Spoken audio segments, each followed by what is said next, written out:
Yo. Welcome back to another episode of GraveWalkers, Paranormal, Conspiracy, UFOs, and True Crime Podcast. We are back for episode number 4. Dun dun dun. Episode number 4. Episode number 4. Sorry. I didn't mean to sing for that. So it's December 15th. It's freezing outside. Well, it's not really freezing outside. It's cold outside. And I'm drinking a smoothie. It's a peach. What did I get? A peach and mango, raspberry, or strawberry, raspberry, and mango smoothie. It's really good. It's really quite delicious. It has like ice cream in it, like a low fat. What is that? It has like a low fat ice cream combination to it, but it has obviously the flavor and then some kind of yogurt and non-fat or low-fat ice cream. It's really good. It's kind of thick. Yeah. So welcome back to another awesome episode. Amazing episode. Episode number 4. What is going on with the UFOs in New Jersey? We have to kick off this episode by addressing the elephant in the room. There's no elephant in the room, but I mean like the elephant in the room. What is going on in New Jersey, man? All these UFOs are popping up everywhere, all over the place. And they started showing up in New Jersey. This isn't today's episode, by the way. They started showing up in New Jersey. And then all of a sudden, they are in, where else did they show up? California. So they went on one side of they went on the East Coast, and now they're in California. And they started showing up in the capital. They started showing up in the middle states. I think they're in Ohio or something. They started showing up everywhere. And now there's a tornado in San Francisco. What is going on? You know, there is a rational explanation for everything. I do believe in that wholeheartedly. There is an explanation for everything. But the big problem is they're not telling us that explanation. They're not, and they won't, but they're not feeding us that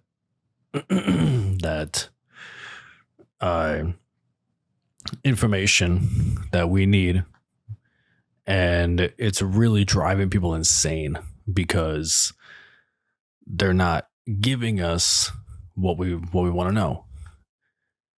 And I've seen the videos of these UFOs popping up all over the place. They're drones. We're going to call them drones because that's what they are. But they are showing up everywhere, all over the place. And I've seen some videos. Where they're sending off car alarms. Like they're making car alarms go off, and their law enforcement cannot get on the same frequency wave as these drones. And these suckers are huge. These drones are like, so they got measured to be like 6 feet long, which is about my height. I'm 5'8", 5'9". They're 6 feet in diameter, freaking huge, and some of them are even the size of an SUV. Did you hear what I just said? Some of them are even the size of an SUV. It's like, dude, what is going on? I gotta make sure my phone is recording. Hold on.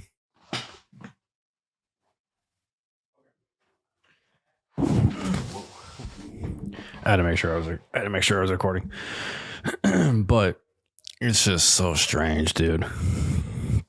It's so strange what's been going on the past few days. Not even the past few days, the past few weeks. Like what's going on in the past few weeks. Like all of a sudden we just see these drones, UAPs, whatever you want to call them, start popping up out of nowhere. And it's like, dude, like this is crazy. This is so crazy. It's like that guy on the History Channel on what's it called? Ancient Aliens. His hair is like all weird or something. He's like, yeah, this is what's up, dude. This is what's up. Where we got aliens going on in here. Aliens are doing this, man. All the drones everywhere. That dude is funny, dude. That dude is hilarious. Okay, so let's get into today's episode. Today's episode is not about the New Jersey drones. I'm sorry. I just wanted to mention it because this is such a crazy time. And I'm following it on Twitter. I'm following what's going on and everything. And it's crazy. But we got to get to today's episode. And today's episode, you clicked on it. My very first paranormal experience. Yeah. Okay, that was a little bit more excitement than I wanted. High expectations. High expectations. High expectations. Okay. So, ladies and gentlemen, boys and girls, please keep all hands and feet in the vehicle at all times. Do not look over the edge of your car. So my very first paranormal experience was a really interesting one. Actually, this experience is, first and foremost, this experience is what got me into the paranormal. It got me to do so many things involving the paranormal, and it got me to watch like TV shows and everything that I never would have normally watched. I was too afraid to watch these ghost hunting TV shows and whatnot. But this experience like really pushed me into that direction, because all this time leading up to this experience, all this time I was terrified of the paranormal, and I was terrified of haunted places and ghosts and everything. And this experience really opened my mind, really like made me think about what happened. And I wanted to know answers about what happened. So I kind of like seeked out information, the answers I was looking for in these TV shows, in books, stories, everything, to kind of figure out what was going on, figure out what I was experiencing. So let's jump right into it. So I was 10 years old, and to give you an idea, I'm 28. So 18 years ago, I believe. Yeah, I'm sure. I don't know math. Wait, that'd have been 10 years ago. I don't know. Screw it. It's, my brain is not functioning. I don't know math inside my head right now. So I was 10 years old, and I've told this story before. I've told this story twice before. So the story is like embedded in my cell, your brain and everything. It's not an experience that you really forget about. So, I was 10 years old, and my parents were split up. Like, they got a divorce and everything. So I was living with my mom at this time, and my dad moved out somewhere else to the hills, whatever, which sounds bad. I'm not gonna say the exact location, but he moved out somewhere else to the hills. And it's not like run to the hills, go to the hills. No, it wasn't like that. Whatever. No, he moved out somewhere else to the hills or something, to a trailer court, because it was nearby his job and everything, and whoever worked there, they could live in the trailer court. I think I'm not sure if it was for free. I think it was part of the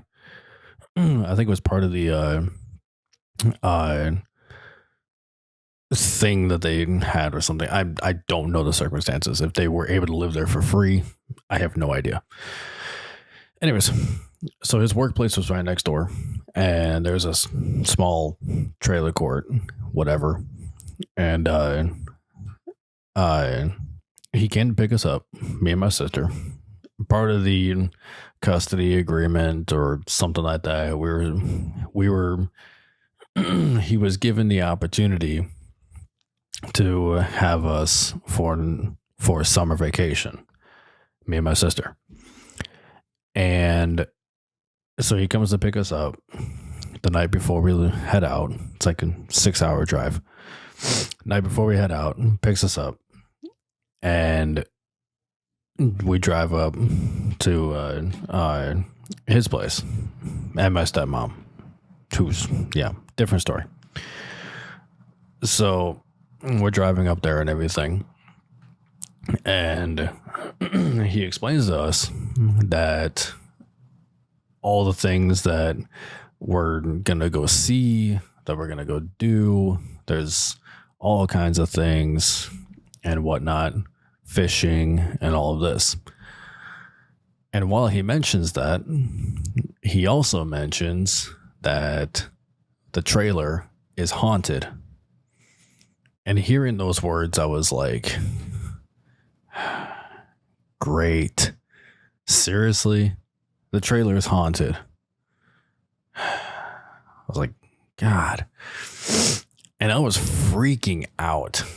Dude, I was like, are you serious? Like, the trailer is haunted and we're going to be there for an entire summer? Like, are you serious? So, of course, we had questions. Of course, we wanted to know what was haunting it, what was going on. And he said that the trailer is haunted by the ghost of a little girl, which already is scary. The ghost of a child is, get away from me. The ghost of a child is creepy, you know? And he said there was a ghost of a little girl, and what she likes to do is at night, she likes to come inside, and she'll run in the hallway and like back and forth or something, and you can hear her laughing in the hallway, and she like has a good time or whatever. And that is really creepy. It's spooky. You have a little ghost girl like running in your trailer or something while you're trying to sleep. Like, like, that was terrifying. So he kept telling us this story along the way, and it took a little bit for him to tell it. Like, it was only just a little tiny bit for him to tell what was going on, the haunting and everything. He didn't go into detail. But for 6 hours, I had that thought in my head. I was like, great. I'm going to be spending 6 weeks in a haunted location, in a haunted house. Like, what do I do? I was already scared because I'd already had known about ghosts and hauntings and everything. And I've dabbled in the paranormal. I've already like scared myself a few times trying to sleep and everything leading up to this point. And I was like, great. Like I'm going in a lion's den. This is the belly of the beast. Like I'm gonna have to deal with this for the summer. So I was like, great. My sister didn't seem to care, you know. She didn't seem like it was like it was affecting her at all, which is, you know, she's older. You know, she's older and everything, so it's like it didn't really affect her whatsoever. And so all on the car ride, I was like, man, this is gonna be awful. So while I didn't experience the ghost girl myself, I always thought about her. I always thought about like, will I ever see her and whatnot? And the answer is no, I never did, which is great.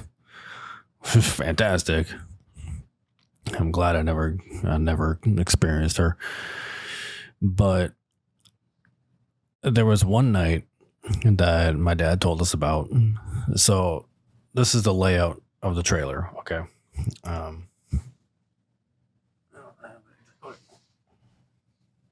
I'll use a tripod. That'll work. Okay. So this is the layout of the trailer. The trailer is this. Use your imagination. This is the trailer. When you roll up to the trailer, his workplace was on this side. There was like a driveway that went up this direction. There was another trailer that was off this way. And then other trailers like in a circle. It was kind of like a roundabout circle. There was only like 5 trailers in the whole park. It was just for employees. So you had to have access to get to it. Anyways, so the trailers to this. This area was facing my dad's workplace. My sister's room was right here at this end of the trailer. The living room was right here. The kitchen is here. My dad's bedroom was this side. So my sister was on this side. Oops. My sister was this side. Dad's bedroom was on this side. My room was like right here. And I think the bathroom was on my right side, because you go out of my room and then my dad's bedroom was like right there. I think. Yeah. Some of them. So one night, my dad tells us a story the next day, and I'm really glad he waited for the next day to tell us the story, because I would have been so freaked out. One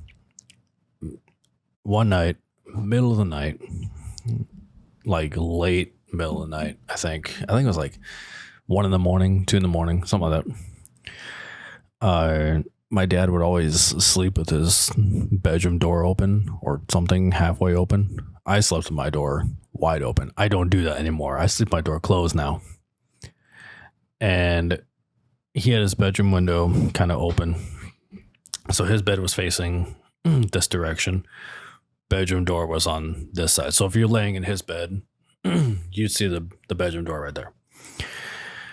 And he told us that he was laying there, and he heard kind of like a noise or something going on in the hallway. Something like middle of the night.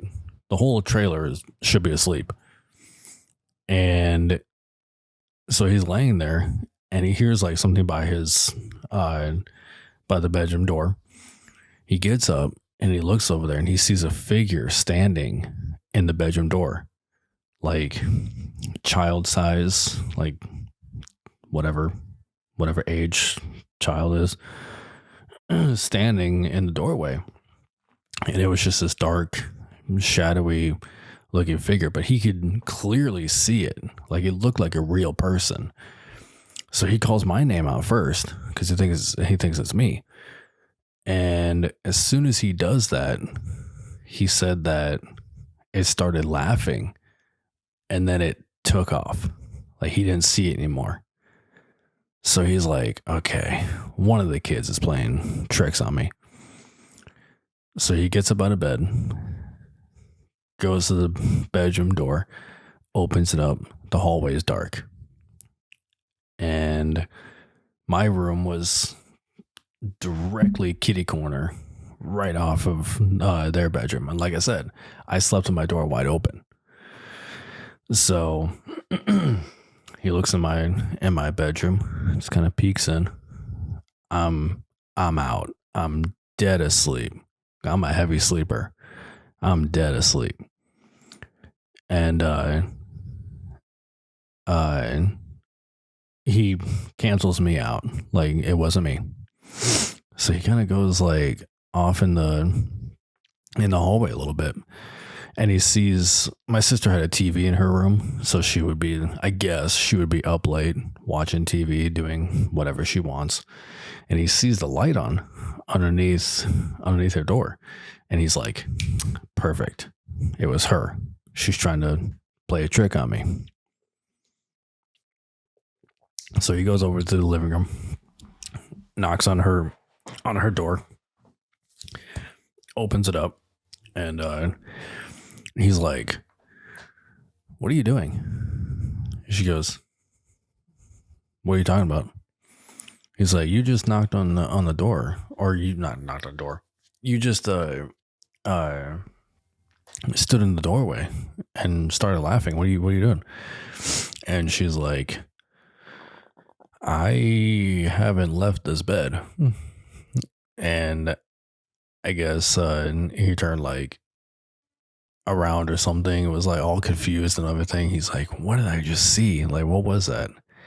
And I'm so glad he told us that after the fact, because I know if he would have woken me up and done that, I'd have been awake for the rest of the night. I would have been like, nope, I'm not going back to bed. I'm staying awake and I'm going to be sleeping all day. And the crazy part about that is I slept with my door wide open.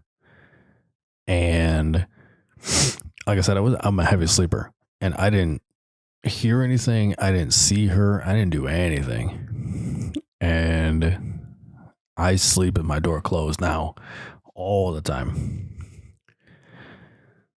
So the experience that got me into the paranormal, a lot of things happened during the whole summer vacation that I'm not going to get into because it's personal things. But a lot of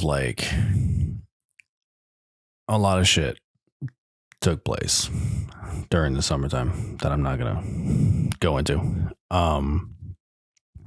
But towards the end of the summer, after everything that took place, after everything that happened, all this, when it was getting to that point where my sister and I were ready to go back to our mom's place, and we were all sitting outside on the porch. Beautiful summer evening, I should say. Beautiful summer evening. The summer was, or our 6-week thing was almost over. Summer vacation wasn't over, but our 6-week thing, whatever it was almost over. And we were all sitting outside, and like we usually did throughout the entire summer, we'd sit outside and you'd smell the pine trees and everything. Such a beautiful time. Beautiful, beautiful. And so my stepmom and my sister were sitting on the porch, the porch. They were just sitting there. Down 3 steps was my dad. So they were sitting on the porch here. Trailer is right here. Trailer is right here.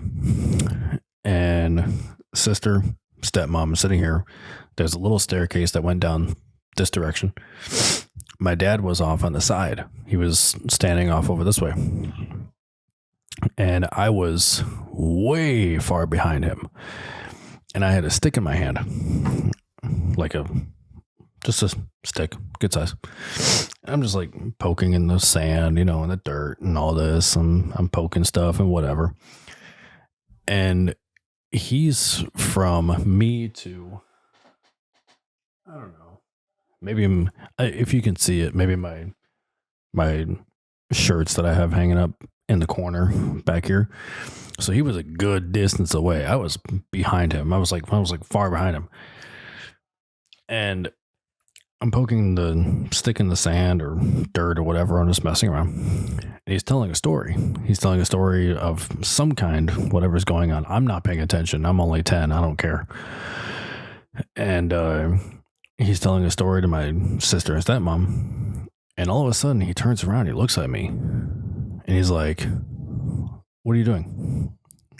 I'm like, "What do you mean?" And he goes, "You hit me with a stick. What are you doing?" And I was really confused. And I was like, "I don't know what you're talking about."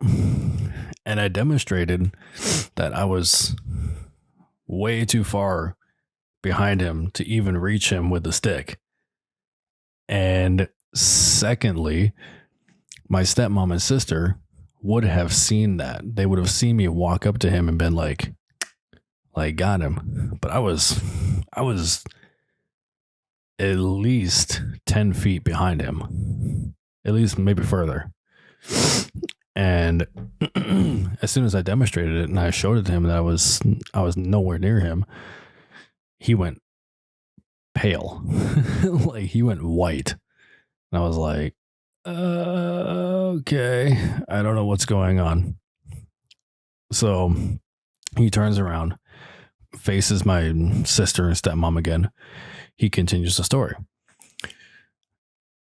If you believe in the idea of guardian angels, or the idea that you have this spiritual being that kind of watches you, that kind of makes you feel like you're not alone, then that would be the prime example of that. Because what happened next was something I still don't know, and I still can't explain, and I really, really, really want to. As soon as he turned around, I was poking in the dirt and everything, and I mentioned that it was a pretty crazy summer. Like not so fun stuff happened. So he turns around, faces my mom, my stepmom and sister again. I'm just poking in the dirt and then whatever in the rocks. And I feel a hand on my shoulder. You know when somebody is like hot and cold? They're not hot, they're not cold, they're kind of in between. I felt that on my shoulder. It was right here. I felt it was facing this way. So the fingers would have been this direction. And I felt it. And it was like this. Just like that. And I can feel it. I can feel the pressure on my shoulder. And I can feel the fingers kind of do like this. And I look at my shoulder and then like I'm kind of standing there. I put the stick down and I'm like this. I'm looking at it because I can feel it. And I was like, whoa, what was that? And I was wearing shorts.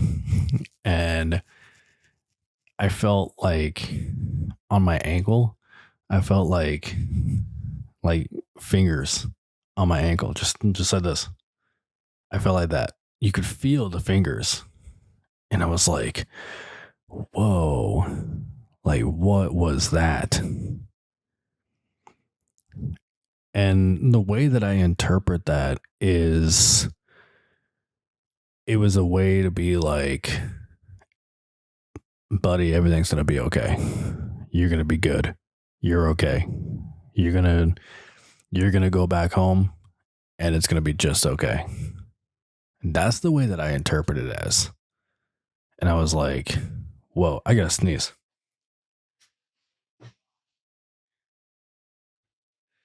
This is the second time I've done that on my podcast. Jeez. Ugh. We're good. I had somebody tell me on my last episode or something. I had somebody tell me that they were listening to my episode and they were like, when you sneezed, I actually said bless you. And I was like, oh, that is so funny. That's hilarious. So it's like when I sneeze, it's like somebody watching this episode is like, oh, bless you. I thought that was hilarious. But after that experience, I changed. I got heavy into the paranormal more than ever. So much more than before. This experience started when Ghost Adventures released their documentary in 2009. So Ghost Adventures was just releasing episodes. You know, Ghost Hunters, Taps, they've been around for a long time. And I would just be so excited for every new episode of Ghost Adventures. I watched their documentary. I watched all this. And I started getting into more paranormal shows and everything. And I was like, whoa, like this is so cool. Like, what is this world? This is awesome. And I just never stopped since. There's a train. I never stopped with the paranormal since. I started watching like all these YouTubers who went to paranormal locations, haunted locations, and I've just always loved the paranormal. I've always loved ghosts and hauntings and everything to do with them. And one of the biggest reasons I'm doing this podcast is this is the first time I'm giving these guys a shout out on my podcast. The biggest reason I'm doing this podcast is because of Project Fear. I'm not sponsored. I'm not getting paid to say anything about them. They probably won't even know I'm saying anything about them. Project Fear. Love these guys. These guys are genuine. They're the reason I'm here. They're the reason I'm doing this podcast.